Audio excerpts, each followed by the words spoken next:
Hi guys, good morning. Ito tayo nga guys. Dito lang tayo sa bahay guys. Magluluto tayo ng anong yung guys. Isang ideas lang ba. Magluluto tayo ng binagoongang gulay. Dinengdeng. O anong iwan ko kung anong tawag sa inyo yung guys. Pero sa dito alam ko ay dinengding.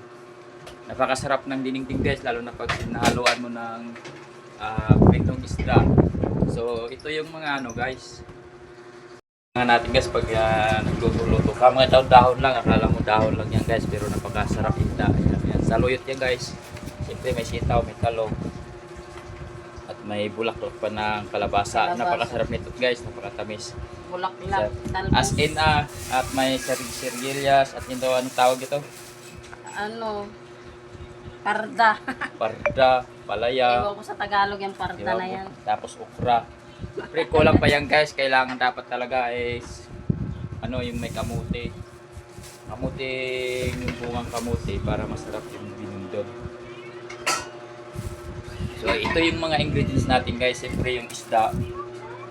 Yung isda guys, piprito natin yan. Siyempre dapat yan dyan ay yung ano, tilapia. Siyempre yung tilapia, piprito muna natin, prepare natin yung kawali. Yan.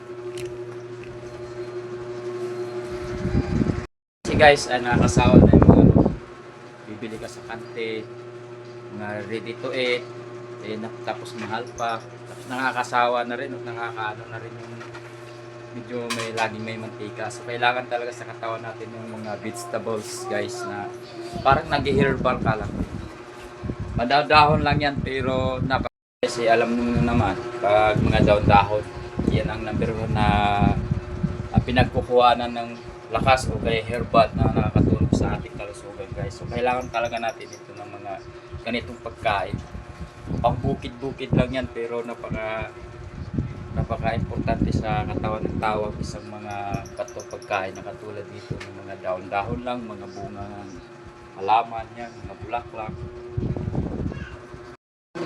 Kaya mamaya guys, ang pagluto nito guys, bibidyohan natin mamaya para kung paano lulutuin ng ating partner. Kasi namimiss ko rin yung lutong ganito guys kasi napakasarap talaga pag dinudin guys. Masarap talaga. Siyempre pinipreto na yung isda guys. Ang binyo natin guys, natin lang tayo sa loob ng bahay. Siyempre para rin makapag-upload natin para for my content guys. At huwag naman kalimutan guys mag-subscribe guys. Mikats TV. Nagdi-DIY tayo pero ngayon siyempre wala pa tayong DIY. Dito muna tayo sa luto-luto. At least kahit paano ay ano na rin to sa topic ko kasi ang topic ko ay makapagbigay ng idea, makakatulong man lang kahit na anong idea, basta idea ng pagkakakinabangan ng ating mga fans. Kaya yun ang gusto ko guys sa aking channel guys. So huwag kalimutan guys mag-subscribe, pati-share na rin po. Ngayon guys, ihanda na rin natin yung ano guys, yung mga ricado ng tilapia guys na inihaw guys, yung relya ng tilapia guys. Kailangan natin ng mga ricado para masarap naman yung inihaw natin. Yan ang trick kong ulam ngayon guys. May dinungdog, saka may inihaw. Ito yung ihalo natin guys sa dinengding ay sa inihaw guys na tilapia guys, sa relya ng tilapia. Yan. Hiwain lang natin yan at ipapalaman natin para mas masarap talaga.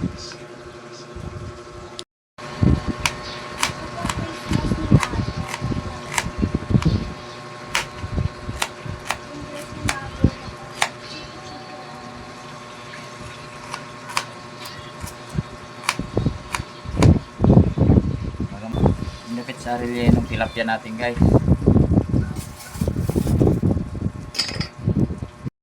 Yung tilapia natin guys, so ang laki. Ayan, pag nagrelieno ng tilapia guys, dito binubuksan yan guys para dito natin ilagay yung mga yan, ilagay yung mga ricado. Yung guys, lalagyan na natin guys. Atis, sibuyas,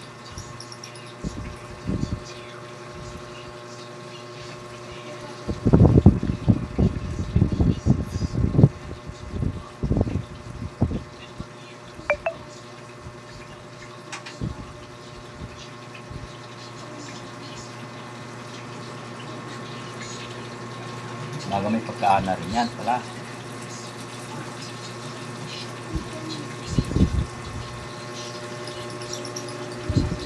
Sila sa may-ari magreklamo. No?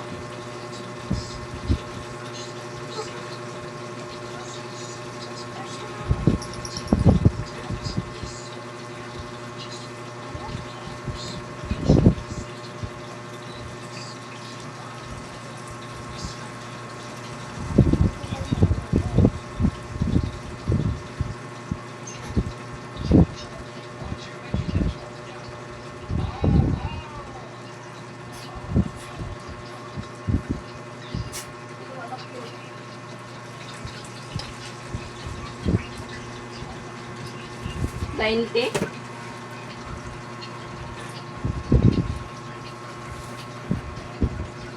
Ano nang uniwaan? Atin na yung asin. Ang sa asin.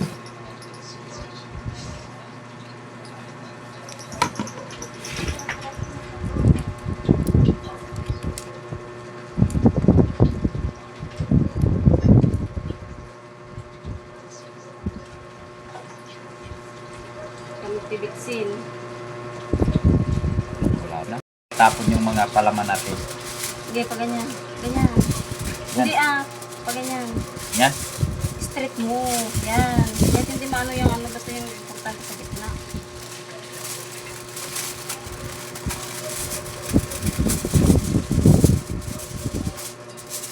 Yan. Yan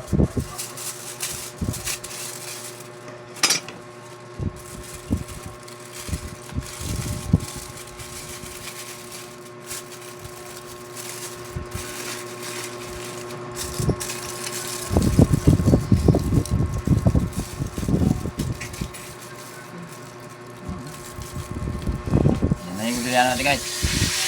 Iihaw na natin ito ngayon guys. Steak naman.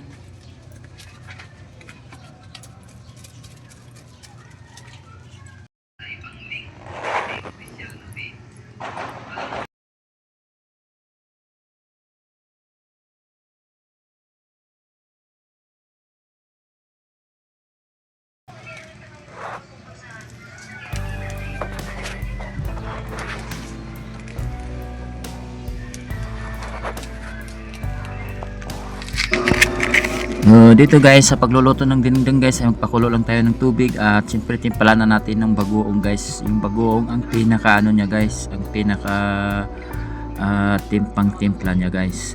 Habang kumukulo yan guys, siyempre parang lulutuin lang natin yung ano ng bagoong at siyempre ilalagay na natin tong mga gulay natin guys. At siyempre sa yung mga pangsahog natin guys, yung mga ingredients natin, mga prito. So ganun lang guys hanggang sa maluto yung mga gulay guys. At siyempre na titimpla natin yan guys. Katulad yan guys, ihulog na natin yung mga gulay guys. At siyempre ang sikreto dyan guys ay siyempre lagyan natin ng seasoning para may pangpanglasa. At iba at mas masarap talaga guys pag kumpleto yung tinatawag nilang ingredients ng mga pangsahog, lalo na ang dinengdeng. So kung nakaabot ka naman sa video ito guys, maraming salamat nga pala sa panonood at kalimutan guys mag-subscribe guys.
Napaliktad na.